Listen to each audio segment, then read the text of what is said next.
بدقسمتی سے حالات کی تلخیوں سے مجبور ہو کر اچھے خاصے نوجوان اس وقت نشے پہ لگ گئے ہیں،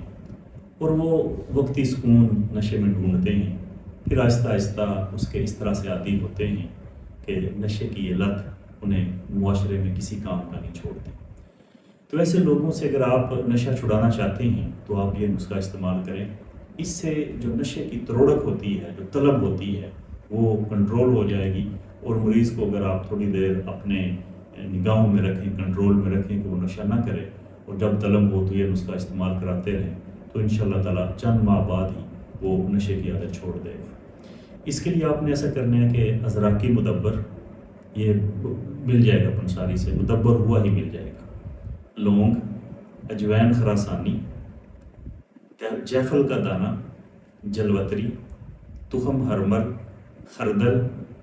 الائچی کلاں اور پشتہ شنگرف، یہ ساری چیزیں آپ ایک ایک تولہ لے لیں، اور ان میں آدھا تولہ تخم جوز ماسل یعنی دتورا کے بیج وہ اس میں ڈال لیں۔ ان سب چیزوں کا سفوف بنا کر آپ 1000 ملی گرام کے کیپسول بھر لیں، اور یہ صبح و شام یا حسب ضرورت استعمال کرائیں۔ اس سے انشاءاللہ نشے کی طلب ختم ہو۔